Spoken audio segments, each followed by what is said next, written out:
Oh yeah, it's Friday, baby. Friday, March 3rd, 7:18 a.m. I feel like I'm having an out-of-body experience right now, so let's coffee cheers it. It's your pal Malan, and I mastered affiliate marketing so I could be a musician without starving to death. On my YouTube channel, I tell stories, I share ideas, I talk about experiences, and I try to help a few people on the planet Earth not go through some of the crazy things that I went through, the bad things, because I went through some really good things too. That's the trade-off when you look back. Like, drinking caused me a lot of problems, but it also gave me some really wild memories and experiences that you guys would never believe. I'll be telling more stories on the channel in the future. It's one of my favorite things to do. And one of the most popular videos that I have is the story about when I was a meat man, door-to-door salesman. If you haven't seen that, Google Malan, $900 a day meat man. Anyway, how are you? Been a little while, and I didn't want the week to slip by without saying what's up to you guys. Hope you're having a great week. Mine has been rough. I actually got a little sick at the end of the weekend and was kind of out of action for a few days. That's why I didn't turn the camera on. But you know, life happens. So today I'm talking about Jeff Buckley. And the first time I ever heard Jeff Buckley, this has been going through my mind for a while. And this morning I listened to some of his music and I wanted to tell the story real quick. I think I was probably 24-ish. Because I know I had left Dallas. I lived in Dallas from 18 to 24. So I must have been 25 or so. Every summer for about 6-7 years after I left Dallas, I got together with all of my Texas friends every year. We went on a camping trip. They called it, my friend Debbie called it Camping Pound Pound. Long story, I'll explain that one someday too. But at this camp out, we would drop acid, smoke pot, drink beer, do some cocaine. We just went nuts out there in the woods at whatever lake we decided to gather at. And at this, at one of those get-togethers, my friend who I had played music with through this whole 6 years I was in Dallas, a good friend of mine, probably the best bass player I've ever known or played with personally. Really great guy. A lot of times, like, you'll have a bass player in the band will be a guitarist that just plays the bass because you need a bass player. And so they play the bass like a guitar. But then every once in a while, there are a few guys that I've played with where they are bass players. Like, they don't give a shit about the guitar. They want to play the bass. They want to play the root note. They want to hold it down. That's their thing, the bass. Two guys. This is a guy named Zach, and another guy that comes to mind is a guy named Reed Mathis. Google Reed Mathis. He was played in a band from Tulsa, Oklahoma, actually, called Jacob Fred Jazz Odyssey. I knew those guys not really well, but I knew them off and on just from the music world. And Reed actually played on one of my solo albums back in like 2007. He came to my house and played guitar and bass on a song called Beautiful Girl that I should probably upload to YouTube at some point. I have a few albums of music. The production's terrible, but the music's interesting. But anyway, long story short, this guy was the bass player in the bands that I played in Dallas for 6 years. And so he was a trusted musical ally. You know, a lot of people will try to turn me onto music, and I look at them and I think, okay, what else have they, what do they listen to? What are they about? And I can pretty much, when some friends of mine tell me, hey, you got to check out this band, I already know. I'm like, yeah, it's going to be terrible. And they play it and it's terrible. I'm like, okay, I got it. But this guy, we matched pretty well on musical taste. Faith No More, Jane's Addiction, Tool, Led Zeppelin, cool stuff like that. Pink Floyd. We listened to all the same stuff.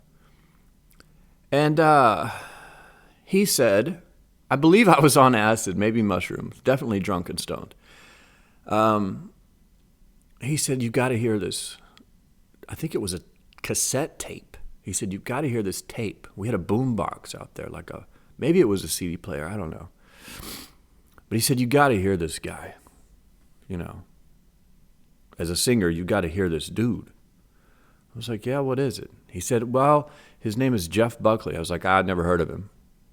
He goes, well, he kind of told me a few things about him, like maybe he was friends with Chris Cornell and maybe he was around that world. And so I was kind of like, it might be interesting. You know, I still love that whole Seattle music era that happened in the 90s. I still love all those bands.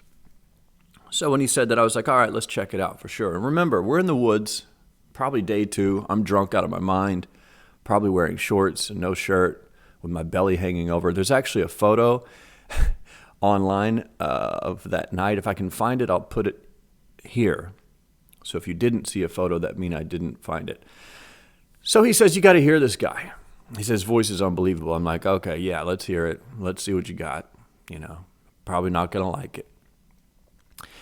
He presses play on the either CD player or cassette player. And this song starts to play. And it's a slow build. It's kind of soft, but it's in a weird time signature. It's kind of doing some 3/4 stuff mixed in with some regular stuff. And the guy's voice, when he starts singing, I'm like, oh my God. I'd never heard a man's voice sound like that. Kind of reminded me of like Nina Simone, like, or some real smoky, jazzy singer.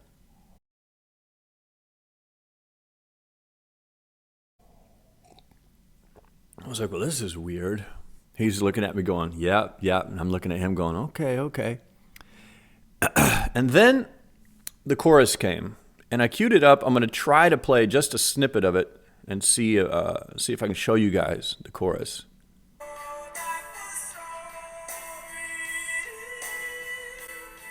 Okay, that's what I heard. So I heard that coming out of this cassette player, and this voice, which was like liquid heroin, running out of the boombox into my ears.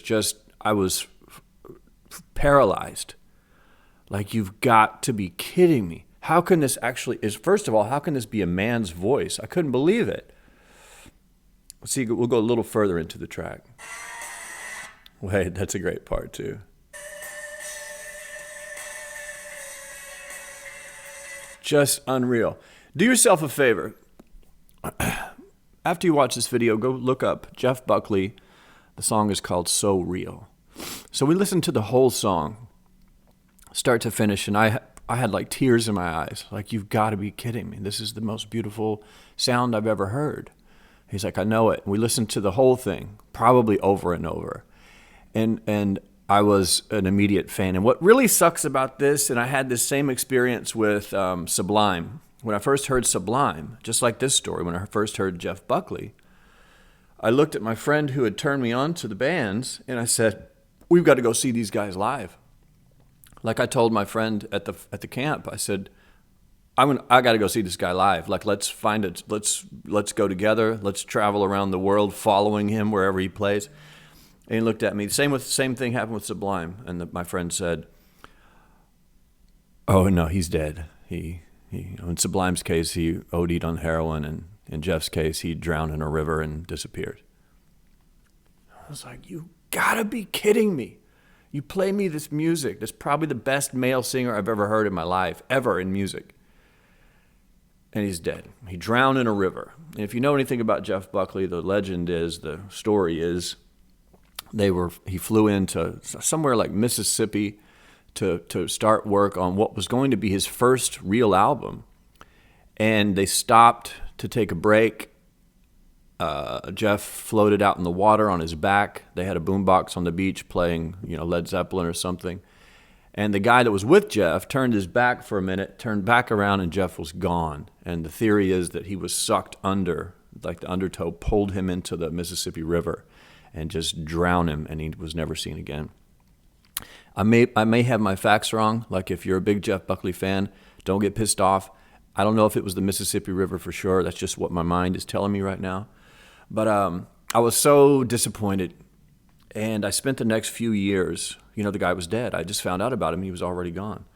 I spent the next several years listening to nothing but Jeff Buckley. Like, my friend and I that lived together at the time, we would just sit in his truck, stoned out of our mind, drunk or whatever, and just listen to Jeff Buckley with tears in our eyes. Like, it was the most emotional music I've ever heard. And he was young. I mean, he was like 26, 27 when he died. Really sad. But the music that he left behind is is incredible. And the strange thing is, I had a band going at the time. I had just started a band called Rewake in Tulsa. And we were playing some shows. We had about 8, 9 songs. And everyone was starting to kind of get to hear our name, right? They were starting to come and see us play. Our star was rising or whatever locally. And I remember a guy came to see us play that was a friend of the band. He had been helping us from the beginning. And he hadn't seen us in a while. Then I heard Jeff Buckley. Then months later, he came to see us play. And he walked up to me after the show and he goes, dude, he's like, what happened to your voice? And I took offense. I was like, what do you mean, dude? What do you mean what happened to my voice? My voice is on fire. He goes, no, I'm not saying that. I'm saying it's definitely changed. Like the sound has changed. What's going on with that vibrato in your voice, that tremor? I was like, I don't know. What are you talking about? He goes, dude, something's changed with your voice. He kept saying it. And I couldn't figure out what he was talking about. And then it took weeks for me to figure it out, what had happened. And what had happened was Jeff Buckley had snuck into my voice. I wasn't like replicating his voice exactly. I don't think anyone can. But I think when you're an artist of any kind, you're influenced by things around you. And in my life, there are moments where I remember hearing a voice and then changing my voice. Maybe not even on purpose, but it just changed, like I was forever changed. It happened in the very beginning. The first rock voice I heard that I was singing in church and stuff like that, and I heard Vince Neil from Motley Crue on Shout at the Devil, and what's the album before that? I can't think. Too Fast for Love. What the hell is that? Whatever. Their first and second album. I heard his high voice and I was like, wow. And I started singing high rock and roll Vince Neil voice. Then it happened again years later when I heard Mike Patton from Faith No More. I was singing in a glam band now, doing my Vince Neil thing. And I hear Faith No More and Mr. Bungle. And I was like, holy shit. If you've never heard Mike Patton, look up Faith No More and Mr. Bungle and you'll blow your mind.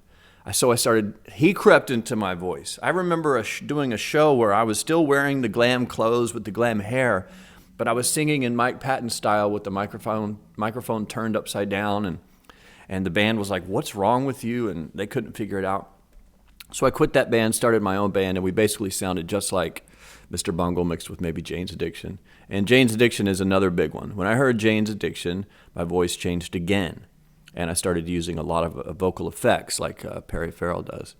And then it happened again with Nirvana and Alice in Chains and Soundgarden. That sound definitely crept in later. And then it didn't happen again for a long time until I heard Jeff Buckley. You know, there was probably a few guys that influenced me around that time, but the major influencers were Vince Neil, then straight to Mike Patton, then straight to Jane's Addiction. Maybe Jane's Addiction came before Mike Patton, I don't remember, but those two came around the same time. Then the Seattle thing happened, and that influenced me a little bit, and then Jeff Buckley. So what I ended up with was a voice that sounded like Motley Crue, Jane's Addiction, Faith No More, and Alice in Chains, and Jeff Buckley. So when this guy came to hear me sing, what he had heard was I had kind of invisibly ripped off or incorporated Jeff's vibrato into my voice. And still to this day, when I sing, my voice goes, it wobbles like Jeff's. I mean, not exactly. I'm by no means saying I can sing like Jeff Buckley in any shape, form, or fashion. He's light years beyond any singer on planet Earth. I'm just saying a bit of him crept in, the same way a bit of Mike Patton crept in, and a bit of Perry Farrell crept in, and Vince Neil and these guys. But I still listen to him this day. It's actually harder. It's hard for me to listen to him now because, I don't know, there's a couple things that pop in my mind. Like some of it is attached to such dark memories that I have when I was listening to that. Like I was in a pretty dark place. So when I turn it on, sometimes it gives you a flashback, you know. And then the other thing is, and people may get pissed off at this, but at the end of Jeff's songs, it was like he hadn't learned to tame the wild beast that was his voice. And for the last maybe minute and a half of most of his songs, he just rails, like goes off. And he's singing as high as he can, screaming, voice shaking. It just goes on and on and on. And it's amazing. Like, it's incredible that a human voice can even do that. But after 3 or 4 songs in a row, I have to start fast forwarding through the end of songs because it builds to such a crazy crescendo and like a wash of vocals and screaming that kind of turns me off. But, I'm not saying I don't like the guy's voice. I'm just saying that's the only critique I can even find. 1, some of his music's attached to my dark memories. And 2, sometimes he screams too much at the very end. If that's all I can say bad about the dude. But if you've never heard Jeff, this is your introduction. You've got to hear it. It's a spiritual experience. It's unfortunate that he's dead, or who knows, man.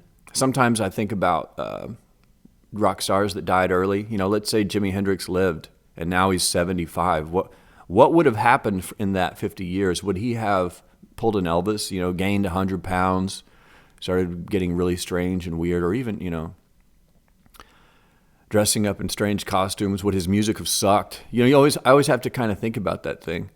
Like, what if Jeff Buckley had lived and was putting out terrible music? What if he turned into, I hate to say this, Metallica fans, but what if he pulled a Metallica and went from being the best heavy metal band in the world ever to kind of the worst, right up there with, I don't even want to say, Nickelback. I mean, Metallica has put out some bad albums. But I guess that's what happens when you live. Like, you can't put out great albums forever. And after 50 years, it's pretty much like your great-grandfather is putting out the music instead of you. So at this point, it's like James Hetfield's grandfather is writing the music. And we expect it to be as hardcore as the James Hetfield when he was 19. I don't know. I still like Metallica. I still listen to Metallica, just not the newer stuff. Anyway, that's the story of Jeff Buckley. That's how I discovered him. You want to really have an enlightening experience with Jeff Buckley, look up the album Grace, get stoned out of your mind, or drop acid if you're into that, put on some headphones, and listen to the whole thing. You will come away a different person in some way, shape, or form. He will get you. You'll see. It'll blow your mind. You'll probably cry. You can do it sober too. Just put the album on, listen to the whole thing if you can, 3 songs if that's all you can handle. And I'm going to guess that you'll have some sort of a spiritual experience. If not, you'll just really be in awe of this guy's music and the unfortunate fact that he's not still making it today. So that's how I found him. Part of what I like to do is share the stuff that's helped me and give that to you guys. And maybe it can help you too. Maybe 10% of you will love Jeff Buckley and listen to him for the next 20 years. Who knows? Maybe half of you will listen to it and go, that's pretty good. But maybe a few of you will listen to it and maybe it'll help you when you need it the most. I know it did me, man. Those were dark, dark days, but we'll talk about that another time. I've got to go. It's Friday. I got shit to do. Coffee's gone, so I got to go. Have a great day. I love you. If no one else tells you today, I love you. And I'm out of here. And as always, I will see you in the future.